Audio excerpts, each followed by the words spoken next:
আল্লাহ রে,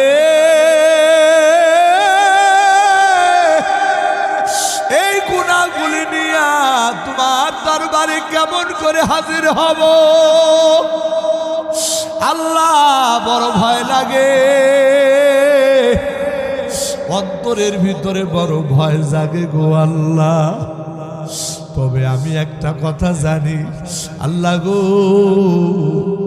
মানুষ যতই গুনাহ করুক না কেন, মানুষের এই গুনার শেষেও তো তোমার রহমত আছে গো আল্লাহ।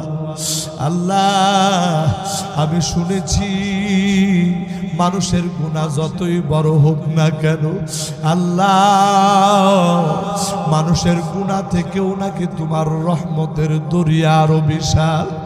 ও গো মালিক, জীবনে তোমার সিজদা দেই না,